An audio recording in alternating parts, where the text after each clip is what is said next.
a gente fala que em biologia, né, em medicina, quando a gente tem uma quebra de algum compartimento, a gente chama de roto, né. Então, por isso tá rotura aqui na minha apresentação, tá. Márcio pediu para que a gente focasse bastante na questão infecciosa, né, então a gente vai estar focando aqui bastante nessa questão, e vocês estejam, assim, abertos para a gente discutindo, porque como eu falei, é um tema que tem muitas controvérsias no na sua condução e a gente tentou elencar ao máximo que a gente pudesse falar de uma linguagem única e universal, tá. Quando a gente fala de, ruptura prematura de membranas, a gente vai inicialmente conceituar, né, a gente vai falar um pouco da epidemiologia, falar dos fatores de risco e principalmente diagnóstico e conduta. E o que é, na verdade, a ruptura prematura de membranas? É a ruptura dessas membranas antes do início de trabalho de parto, ou seja, não tem a ver com a idade gestacional, tá? Então, o conceito de ruptura prematura de membranas é quando ele está presente antes do início desse trabalho de parto. E aí vale a pena a gente conceituar outras questões. A gente considera ela como precoce quando ela acontece antes da fase ativa do trabalho de parto, ou seja, antes de 6 centímetros de dilatação. Ela é considerada tardia, quando a gente tem uma dilatação maior do que 8 centímetros, e também é importante a gente conceituar o que é um período de latência, que é aquele que decorre entre a ruptura prematura de membranas e o parto. Além disso, a gente sabe que é importante a gente datar essa gestação, porque as condutas elas vão ser baseadas justamente nessa datação, né? Então, conceituando, a ruptura prematura de membranas, ela é a termo quando eu tenho idade gestacional maior ou igual a 37 semanas, ela é considerada pré-termo quando menor do que 37 semanas e periviabilidade quando menor do que 24 semanas. Então, é importantíssimo a gente ter essas idades gestacionais bem documentadas, né, por idade gestacional precoce, seja pela menstruação, seja pela ultrassom precoce, para que a gente possa, na verdade, conduzir essa mulher da melhor forma de acordo com a idade gestacional. E aqui, na verdade, a gente sabe que 10% das gestações a gente vai ter a ruptura prematura de membranas. Só que desses 10%, 7 a 8% vão acontecer após as 37 semanas, né? Então, em torno de 3% é que vai acontecer naquela gestação pré-termo. Porém, essa ruptura prematura de membranas, ela está presente em grande parte dos partos prematuros, e é uma grande causa de mortalidade neonatal. Então, isso é um importantíssimo tema para que a gente vá abordar. Sabe-se que nos Estados Unidos, 32,6% dessas rupturas prematuras acontecem no parto pré-termo, e no Brasil, 18,2% dos partos pré-termos vai acontecer a ruptura prematura. Eu trago um dado de Sergipe, que a gente tem de 2012, da maternidade Nossa Senhora de Lourdes, no qual foram avaliados 962 partos prontuários, e naquele ano foi documentado 7% de ruptura prematura de membranas. E quais são os fatores de risco para que isso aconteça, né? Então, a gente tem a história clínico-obstétrica, então, a ruptura prematura de membranas, acontecido previamente, né, uma história anterior de ruptura prematura de membranas, paciente de baixo nível socioeconômico, paciente de baixo peso, uso de drogas lícitas ou ilícitas, doenças do colágeno, história da gestação atual, como principalmente infecções do trato urinário, infecção do trato genital, paciente com síndrome de colo curto ou com incompetência cervical, a polidramia e a gemelaridade pela sobredistensão uterina e pacientes que apresentaram sangramento de segundo ou terceiro trimestre ou que têm história de trauma durante a gestação. Além disso, vale ressaltar que procedimentos invasivos como amniocentese, cordocentese, biópsia de víleo corial e circlagem também aumentam o risco dessa ruptura prematura de membranas. Só que para a gente levar em consideração esses fatores de risco, é extremamente importante a história obstétrica pregressa, porque, de longe, o pior fator que a gente tem, que contribui de maneira pesada para o risco da ruptura prematura de membranas, é isso ter acontecido na gestação anterior. Então, ouça a história dessa mulher, a história obstétrica dela, se ela teve ruptura prematura, se ela teve prematuridade, e muitas dessas rupturas prematuras de membrana, elas vão acompanhar histórias de colo curto ou de incompetência istmo-cervical.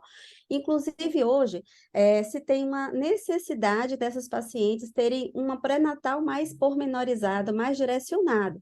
Então, pacientes que têm história de ruptura prematura de membranas, elas têm que ser acompanhadas como de risco para a prematuridade, com acompanhamento do colo uterino, com a cervicometria, e naqueles colos que forem considerados curtos, o início da progesterona micronizada, nos casos indicados.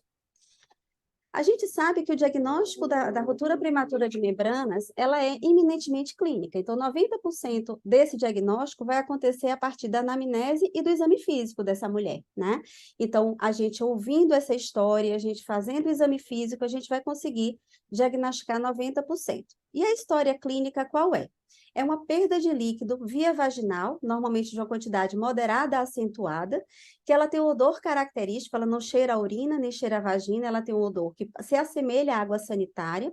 O aspecto do líquido normalmente é um líquido claro, então, para não atrapalhar com histórias de corrimentos abundantes, mas a gente deve realizar o diagnóstico diferencial com outras perdas vaginais, como, por exemplo, aquelas provenientes de vaginites e vulvovaginites e vaginoses. Aí sim a gente vai partir para o exame clínico dessa mulher, né? Para que a gente possa, diante de uma história que seja sugestiva de ruptura prematura de membranas, avaliar clinicamente. Então, lembrando que essa paciente, ela tem que ser examinada com espéculo estéril, tá? Então, essa paciente, ela não pode ser tocada, e a gente vai avaliar justamente a saída do líquido amniótico através do orifício cervical externo, e a gente vai perceber essa saída espontânea. Caso a gente não perceba a saída espontânea, a gente pede para essa paciente ou fazer uma pressão para baixo, uma manobra de Valsalva, a gente eleva um pouco a apresentação suprapúbica para que a gente possa visualizar. E é nesse momento que a gente aproveita oportunamente para observar como está o orifício cervical externo, né? Então, não é através do toque, é através do exame especular. Então, como eu disse, o toque vaginal na paciente com ruptura prematura de membranas, ou seja, aquela que aconteceu antes do início do trabalho de parto, ela é proscrita, tá? A gente vai fazer o toque quando eu estou diante de uma fase ativa de trabalho de parto, ou paciente com contrações, parto iminente, para que eu possa, ou naquelas pacientes que têm uma gestação a termo, que eu possa verificar o índice de Bishop, para que eu possa conduzir essa mulher numa condução de parto, ou indução de parto, ou preparo de colo. Mas na necessidade, né, dessa paciente, a depender da idade gestacional, quando o toque for necessário para decidir conduta, ele tem que ser feito com luva estéril. Então, na ruptura prematura de membranas, ou seja, antes do trabalho de parto, não se toca, se especula. Porque o toque vaginal, ele vai diminuir meu período de latência e ele vai aumentar meu risco infeccioso por via ascendente.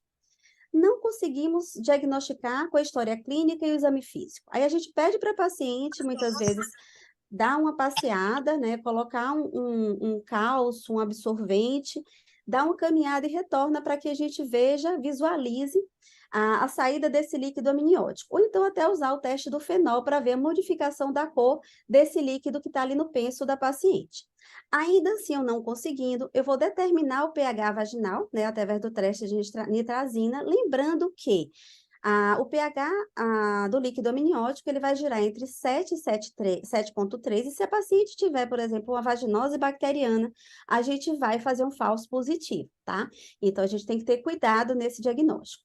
Além disso, eu posso lançar mão da cristalização do muco, né? Então, a gente fazer o teste de samambaia, então a gente coloca o muco numa lâmina, a gente aquece essa lâmina e leva para o microscópio e a gente vê a formação em samambaia. Ou também eu posso fazer, na verdade, a nossa prova, né, com a fluoresceína, e estilando fluoresceína no líquido amniótico e pedindo para essa paciente circular e depois voltar para a gente ver justamente se a gente teve saída desse líquido pela via vaginal com a coloração específica.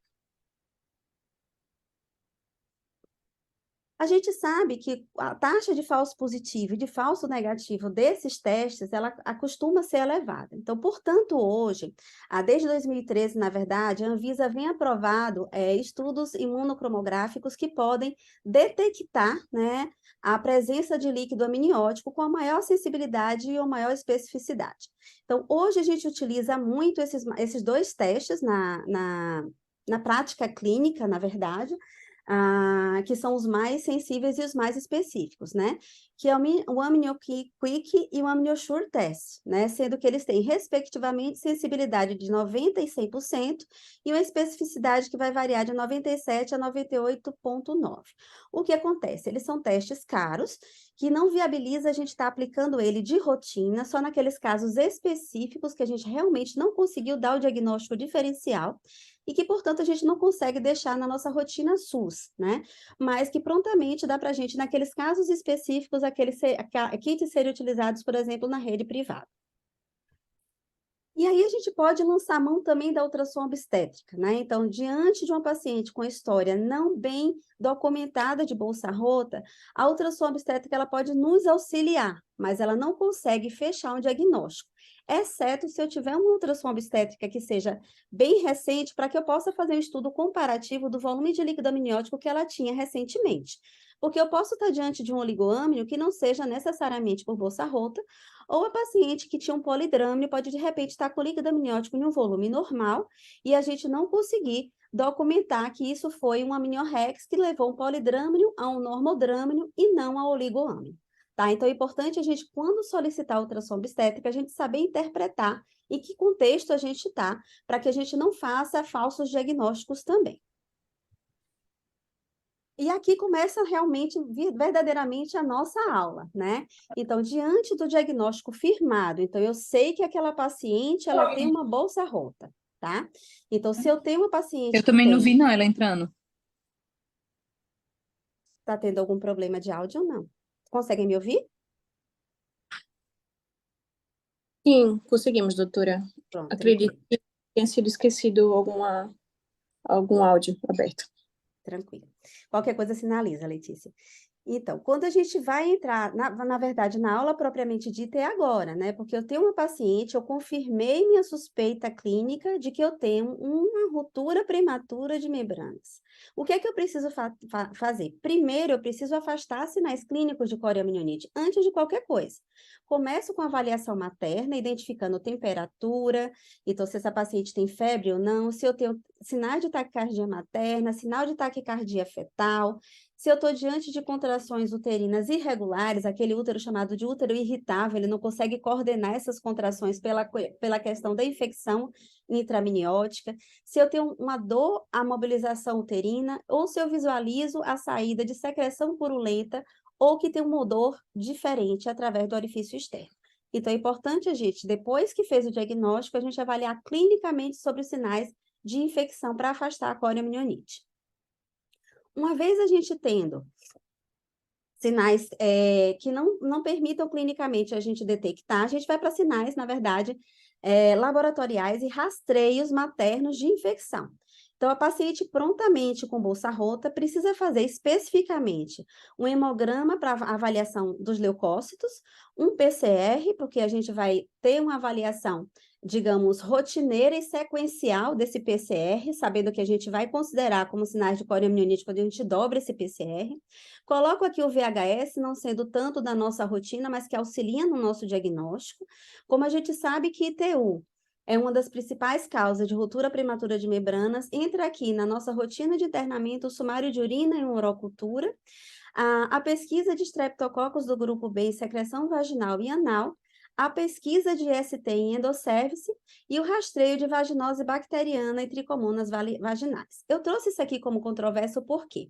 Hoje sabe-se, inclusive pelo CDC, que esse rastreio de IST ele deve ser feito no terceiro trimestre nas pacientes consideradas de risco, né?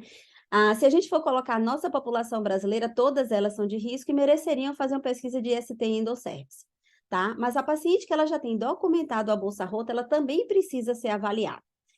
Existem autores que justificam a não avaliação, por exemplo, do micoplasma diante desse quadro, porque já vai se entrar com uma profilaxia, né, que já está de rotina, que a gente vai ver mais para frente, com o uso da azitromicina que cobriria o micoplasma. Só que a gente precisa lembrar que o micoplasma ele tem 30% de resistência à azitromicina e muitas vezes a gente precisa lançar mão de outro antibiótico, né? Então, se a gente puder fazer o multiplex completo para a pesquisa de IST, seria interessante. O rastreio de vasinose bacteriana em tricomonas, ele é na verdade, controverso por quê? Porque eu vou ter muito falso positivo por conta da dificuldade da gente fazer esse diagnóstico diante da bolsa rota, né? Apesar da gente saber que eles são grandes causas de parto prematuro e de ruptura prematura de membranas. Quando a gente fala nessa avaliação materna, eu trouxe o que nossa federada traz de orientação. Ela pede que se faça um hemograma, se faça um PCR, se faça a pesquisa de estrépito do grupo B, a pesquisa de clamídia e gonococo e um bacterioscópico GRAM da secreção vaginal. O American College, ele traz no boletim dele de 2018 que a ruptura prematura de membranas a termo tem a principal consequência materna que eu tenho é a infecção intrauterina. O risco de infecção vai aumentar com o tempo de duração dessa ruptura de membranas. E a pré-termo, eu vou ter evidência clínica de infecção intramniótica em 15 a 45% dos casos, sendo que 15 a 25% vão apresentar infecção pós-parto. E a incidência da infecção é maior quanto menor a idade gestacional. Vejam quão importante é o que esse boletim traz para a gente e quanto a gente não pode deixar de rastrear a infecção nessas mulheres, tá? Existem estudos que mostram que, na verdade, o hemograma para a gente não vai ser tão fiel para se manter ele de rotina, mas o que a gente tem, na verdade, de orientação da nossa federada hoje e o que a gente vê no UpToDate é que seja feito realmente um rastreio de leucocitose nessas pacientes para afastar risco de coriamnionites, sim, tá? E uma pesquisa, inclusive, um rastreio de streptococcus do grupo B, das ISTs e das vaginoses e tricomoníases.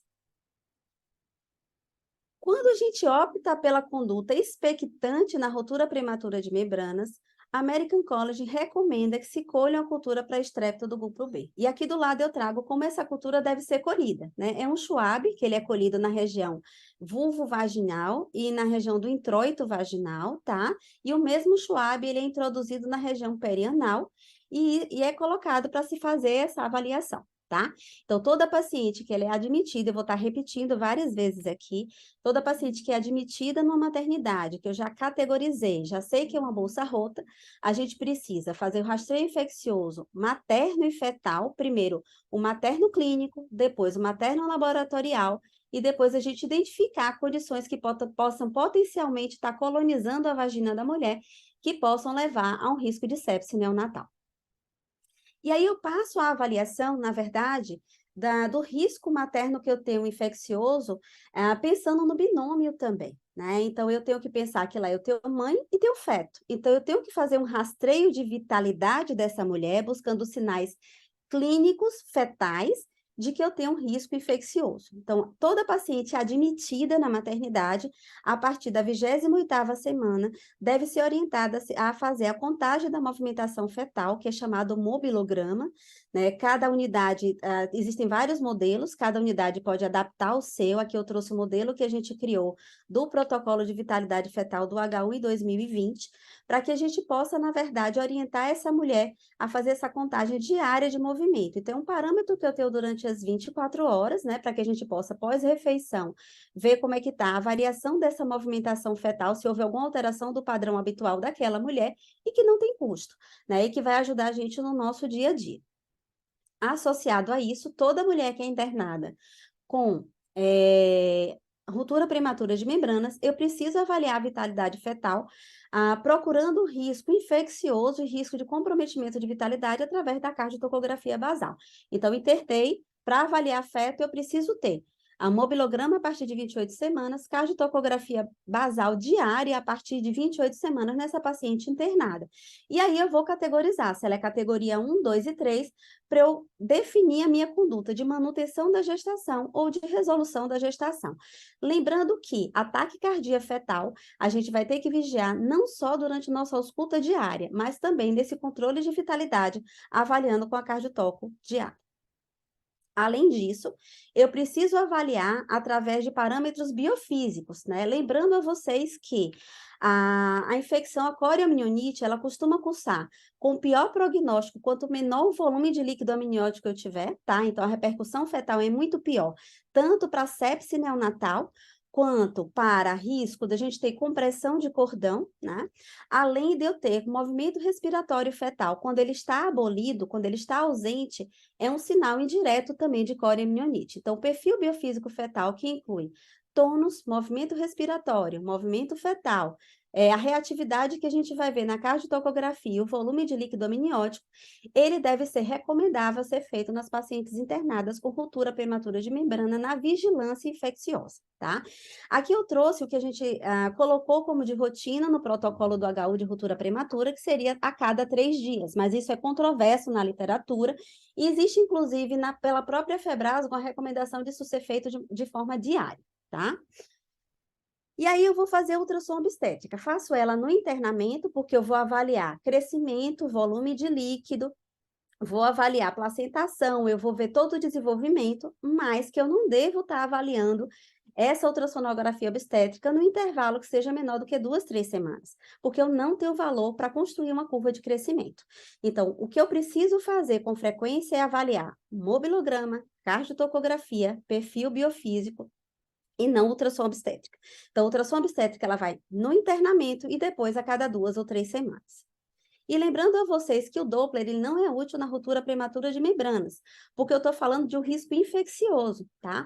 E aí o Doppler ele vai alterar meu compartimento quando eu tenho risco de insuficiência placentária. Então, eu liberar um Doppler normal diante de uma ruptura prematura de membranas, eu não estou fazendo, digamos, uma avaliação dessa vitalidade. Então, a gente está deixando de avaliar o parâmetro que seria alterado, na verdade, que é a redução brusca do líquido amniótico e a ausência de movimentos respiratórios. E aí a gente vai individualizar a conduta, tá? Então, lembrando a vocês que a ruptura prematura de membranas, ela tem uma conduta individualizada a depender da idade gestacional. Lembrando, como eu falei lá do conceito, que a gente chama de ruptura prematura de membranas quando eu tenho a ruptura antes do início do trabalho de parto. Então, por isso, a gente vai começar falando daquela que tem 37 semanas ou mais, que vai responder por 7 a 8% das rupturas prematuras, desculpa, da maioria das rupturas prematuras, sendo que 7 a 8% do geral que acontece nas gestações, né? Então, quando eu interno essa paciente, né, eu só vou fazer antibiótico profilaxia para estrepto do grupo B quando ela for indicada. Eu não tenho que fazer ela de rotina, tá? Ou seja, se essa paciente me fez o rastreio entre 35 e 37, chegou lá e eu tenho uma cultura de estrepto positiva, tá? Se eu tenho ela negativa, ou se eu não tenho ela, eu não preciso de rotina, porque não se viu o benefício para se fazer essa profilaxia contra estrepto do grupo B na gestação a termo, tá? Trato a infecção intraminiótica se estiver presente, ou seja, vou conduzir com uma coriamnioniite, né? E vou resolver essa gestação por via de parto de indicação obstétrica, né? Lembrando a vocês que diante de uma bolsa rota, a melhor via é a via baixa, né? Seja ela de condução, de indução, mas a gente vai respeitar as indicações obstétricas para aquela mulher, porque ela, por exemplo, pode ter uma contraindicação para a via vaginal. Mas para a gente pensar em risco infeccioso, a via baixa é sempre de eleição. Trazendo também aqui o boletim da ACOG de 2020, a gente traz como a idade gestacional, que fica compreendida entre 34 e 36 semanas e 6 dias de gestação, a resolução da gestação, ela pode ser pode ser resolvida por conduta obstétrica, ou a gente pode ter uma conduta expectante. Isso vai variar de serviço a serviço, tá? Então, tem serviços que optam por acompanhar só até 34 semanas, e dali a gente induzir essa gestação, ou conduzir esse parto, ou, de repente, resolver via alta, se for indicado, ou então, em alguns pacientes, eleger, ver risco-benefício da permanência até 36 semanas e 6 dias. Alguns serviços têm optado, na verdade, por manter até 36 e 6. Vocês vão ver que no protocolo daqui, que eu vou finalizar no resumo, no protocolo do HU, a gente acabou colocando 34 semanas, porque é o que é usado de rotina na maternidade de referência do Estado, para que se pudesse falar uma mesma língua. Então, é importante se conceituar o que eu tenho de realidade local. Nessas pacientes, sim, eu preciso fazer o rastreio de estreptococcus do grupo B e a antibiótico profilaxia quando indicada. Então, eu colho a cultura pré-estrepto na admissão, faço todo aquele meu outro rastreio que a gente conversou lá atrás, pesquisa de IST, hemograma, VHS, PCR, urocultura, sumário, e se eu ainda não tenho nenhuma cultura presente, eu vou fazer, na verdade, um single curso de corticoide só após de eu ter o meu hemograma me constatando que eu não tenho infecção, tá? Então, a gente fica naquela angústia de fazer corticoide assim que a gente interna. Tenham cuidado. Primeiro, que eu posso estar diante de uma mulher que esteja com coriomielite, clínica ou subclínica, então primeiro eu preciso afastar sinais infecciosos e eleger o melhor momento dessa mulher fazer o corticoide, né? Que também o corticoide nessa idade gestacional ainda é controverso, né? E tratar a infecção intraamniótica se ela estiver presente. Então, conduzir como corioamnioniite e resolver essa gestação. Aí eu estou naquela idade gestacional, né, que a gente está entre 24, que é o periviabilidade, até 33 semanas e 6 dias. Eu vou optar, aí é consenso, por uma conduta expectante, desde que seja tranquilizadora a situação materna e a situação fetal, tá? Aí eu vou entrar com antibiótico profilaxia para aumentar o período de latência, se não houver contraindicação para essa mulher. Vou fazer aquele nosso rastreio de streptococcus do grupo B, faço antibiótico profilaxia quando indicada, tá? E daí a gente vai fazer aquele rastreio infeccioso com hemograma, VHS, PCR, afastar sinais clínicos de infecção e eleger o melhor momento para fazer um único ciclo de corticoide, de preferência a betametasona, que não deve ser repicada semanalmente. Trato a infecção intraamniótica, se ela estiver presente, resolvo como corioamnioniite. E nas gestações que forem abaixo de 32 semanas, lembrem disso. Preciso fazer a neuroproteção com sulfato de magnésio, independente, gente. A gente está falando de bolsa rota aqui, mas se eu vou resolver uma gestação, é um parto prematuro antes de 32 semanas, seja ele por indicação obstétrica, seja porque ela entrou em trabalho de parto, seja porque eu tenho uma pré-eclâmpsia, eu preciso fazer a neuroproteção para que a gente diminua o risco de paralisia cerebral nesses bebês quando a gestação for menor que 32 semanas. Então, muitas vezes se lembra do corticoide, mas não se lembra da neuroproteção. Então, aqui fica aquela conduta meio difícil de ser tomada, que é o momento de periviabilidade, né, que muito se discute hoje na literatura, que é aquela gestação entre 23 e 24 semanas. Então, a gente deve aconselhar a mulher, conversar com ela, e resolver pela conduta expectante ou indução do parto. Por que que eu botei um asterisco? Porque isso aqui é a rotina recomendada pela COG, né? Porque a gente sabe que abaixo dessa idade gestacional, a gente vai ter um alto índice de infecção, um alto índice de sequela e uma baixa potencial de sobrevida. Só que a nossa legislação brasileira, ela não permite interromper só por isso. Então, a gente precisa ter cuidado ético-jurídico com essa indução. Tá? Então, a maior parte dos serviços, quando vai abordar, precisa ver essa questão e discutir dentro do seu comitê de ética para se resolver qual a conduta. Se ela continua sendo expectante, aconselhando a mulher e vigiando de perto essa infecção, tá? O antibiótico, ele pode ser considerado na idade entre 20 e 24, não antes disso, também conversado com a paciente sobre o prognóstico, que é muito ruim. Não se faz antibiótico profilaxia para estrépito nessa idade gestacional, não se faz o corticoide e não se faz sulfato para neuroproteção, tá? Aqui a gente fica na dúvida, na verdade, do aconselhamento e decisão sobre o antibiótico entre 20 e 24 e a nossa questão ético-jurídica de conduta expectante e indução de parto.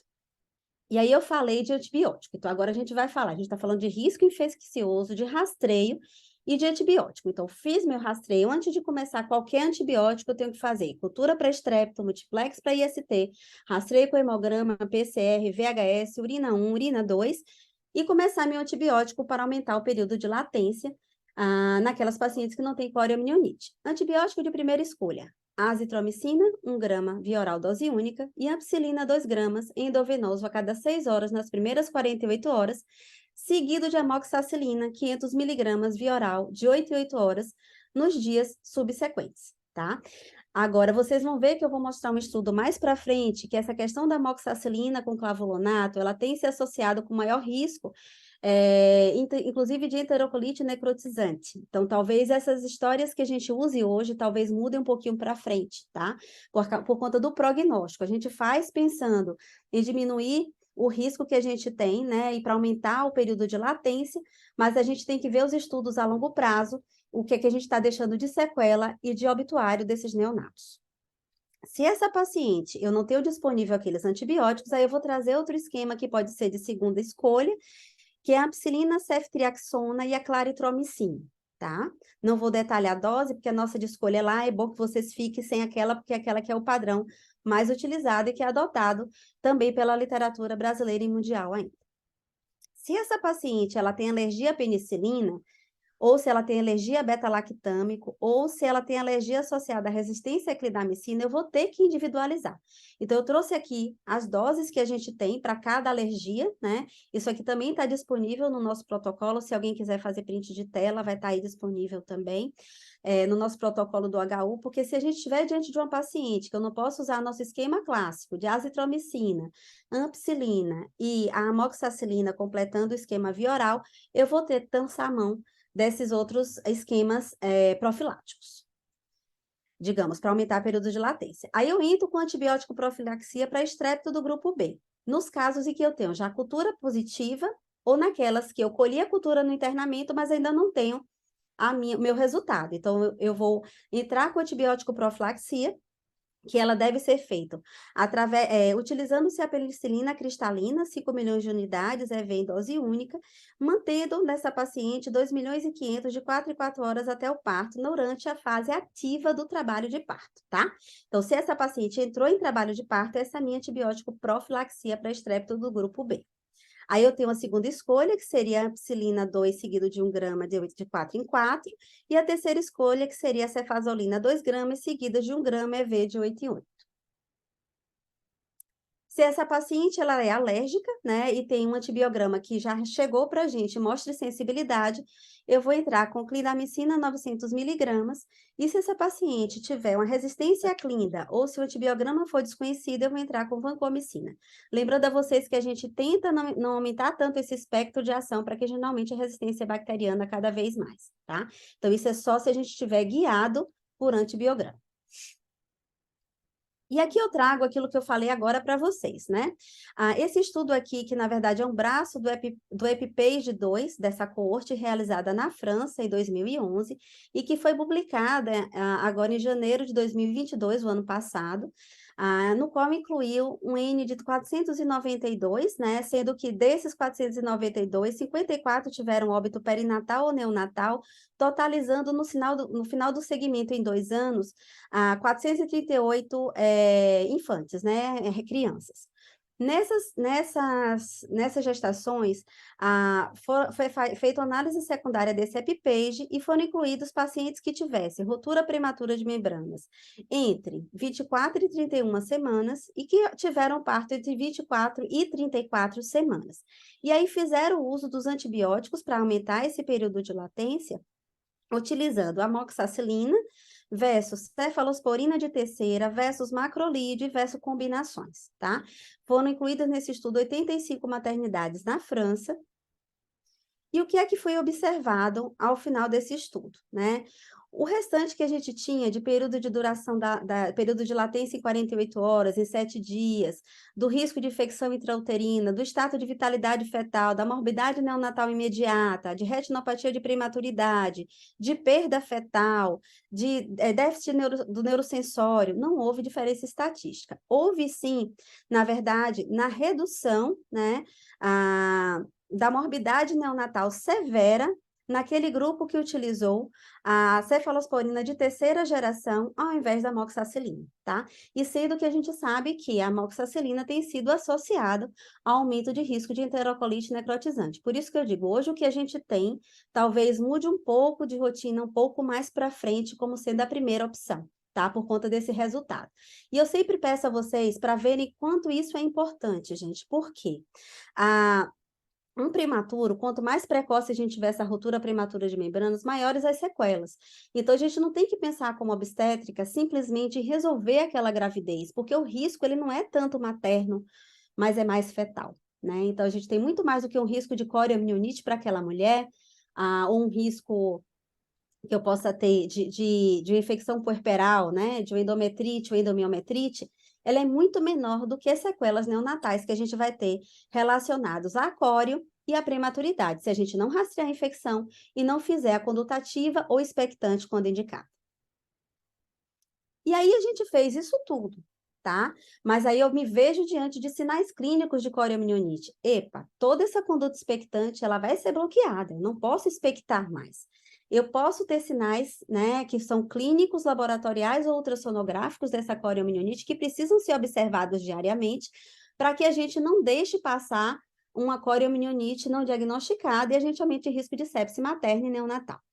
Então, quais são esses sinais clínicos? Uma taquicardia materna acima de 100, né, de pulso, ou uma fetal maior que 160, paciente apresentando febre, contrações uterinas irregulares, que é o útero irritável, dor, mobilização uterina, saída de secreção purulenta e o odor dessa secreção que sai pelo orifício.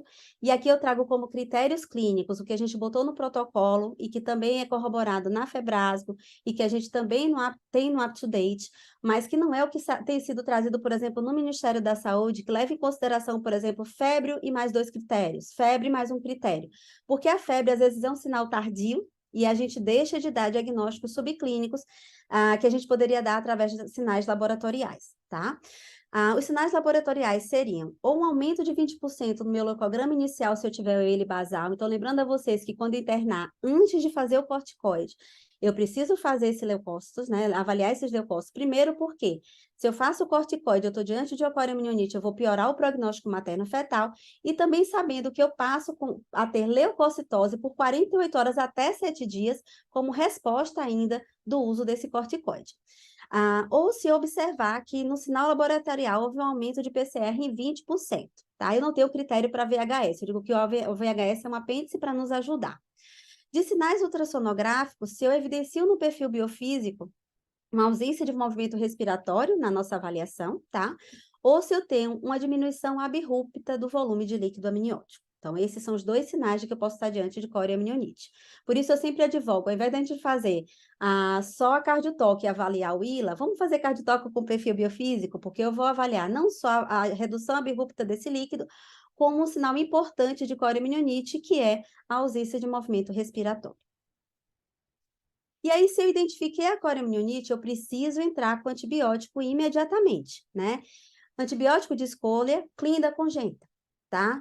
Não deu para eu fazer clínica congênita, a segunda opção seria ampicilina, congênita e metronidazol. Lembrando que, qual o período de manutenção desse antibiótico? Por até 48 horas do parto, ou 48 horas, ou ausência de febre, né? Então, se eu ainda estou com a paciente com 48 horas de parto, mas eu ainda tenho febre, eu vou manter esse antibiótico terapia para coriomielite.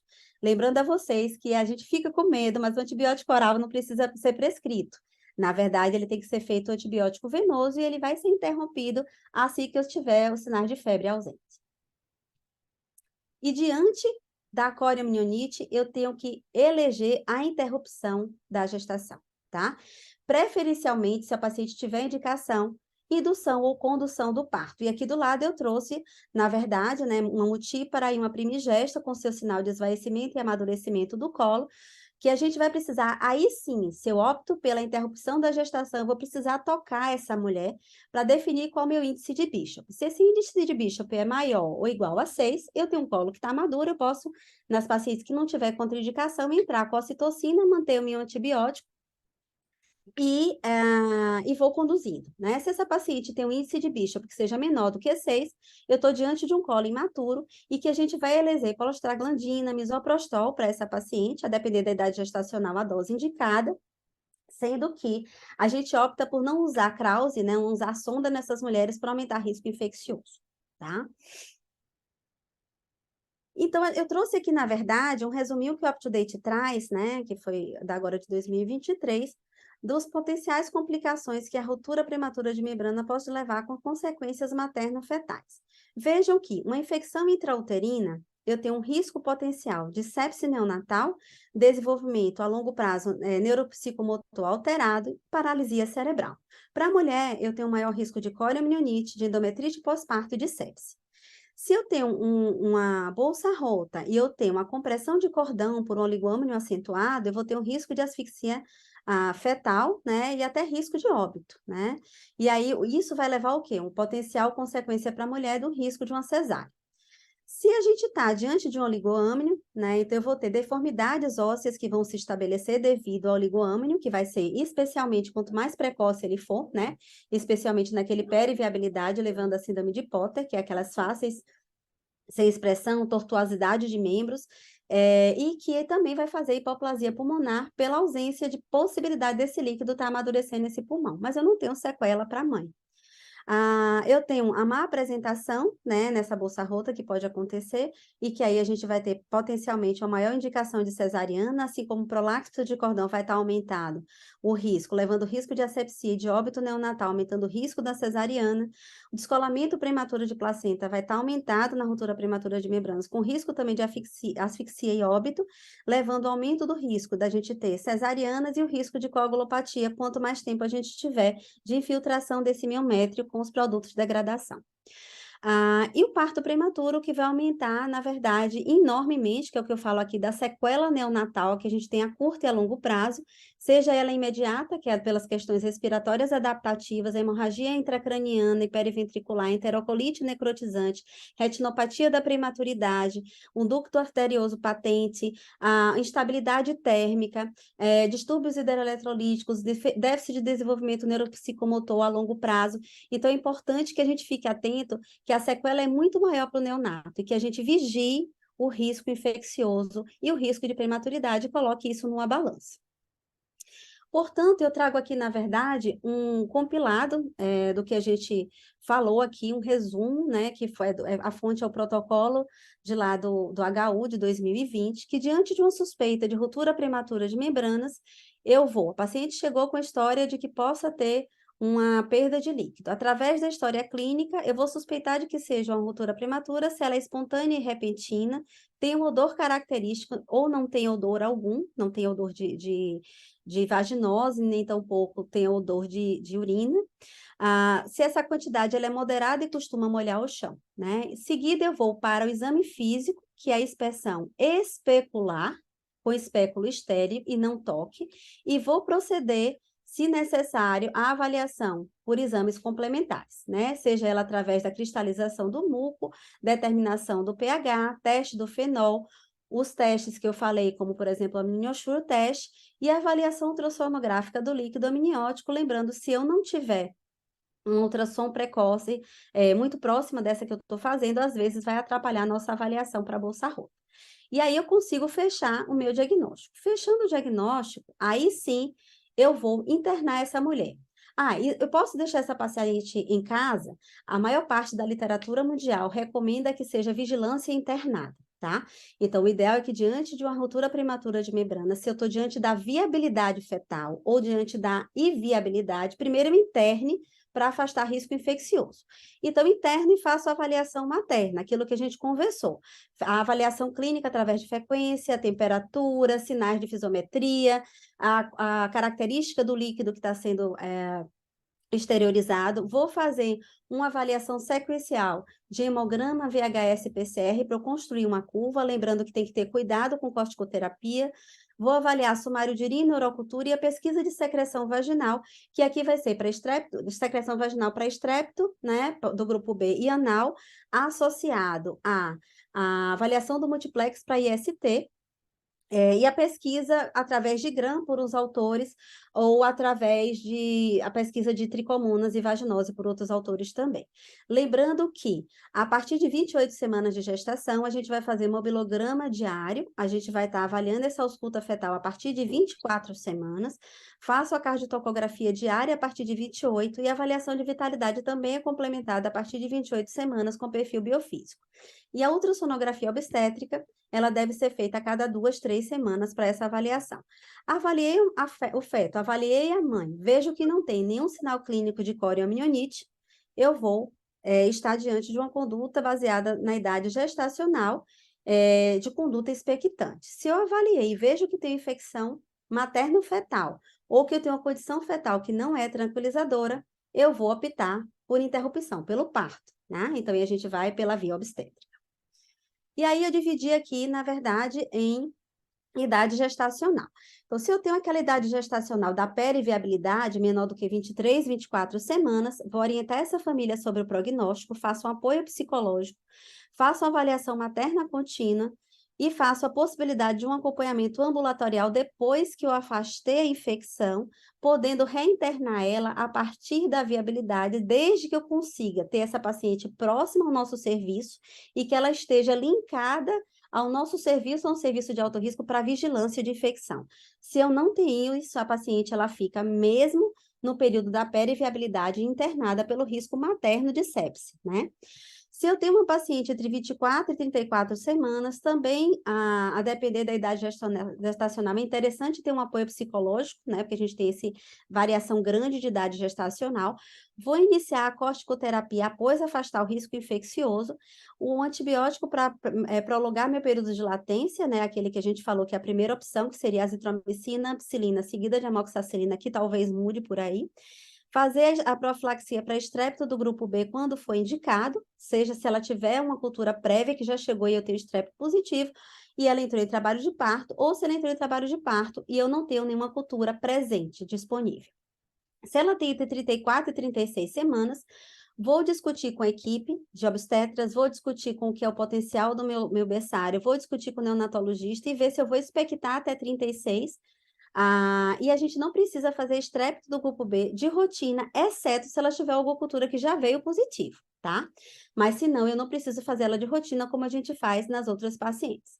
E se ela tem idade gestacional maior ou igual a 36 semanas, opta-se pelo parto. Posso ou não optar por esse parto esperando 24 horas? A maior parte da literatura diz que eu posso esperar 24 horas para que ela desencadeie esse trabalho de parto. Só que hoje se tem fomentado que a conduta seja mais ativa, né? Que a gente não espere tanto essa vigilância de 24 horas pelo risco de comprometimento infeccioso maior. Então, individualizar a cada paciente se a gente vai esperar ou não essas 24 horas, a gente vai optar pela conduta ativa a partir desse internamento, esperando aquele período de latência que às vezes pode durar umas 6 horas, 8 horas, mas não esperar e expectar por 24 horas.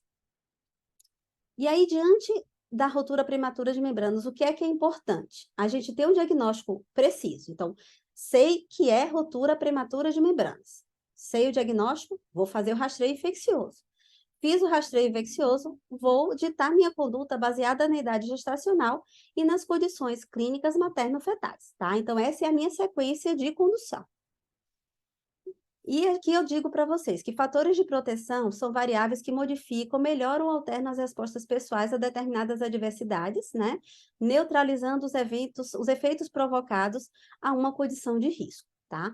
Então, é importante que a gente abra o olho para a prematuridade, a gente saiba que uma das grandes causas de prematuridade está elencada com a bolsa rota e que a gente possa olhar mais o binômio, né? E lembrando que o risco neonatal, encher o nosso berçário, não é só a gente resolver nossa gestação, é não deixar esse berçário cheio, né? Então, hoje eu digo, o sucesso de um acompanhamento pré-natal, ele está no bebê em casa, no colo da mãe, com desenvolvimento neuropsicomotor adequado a longo prazo.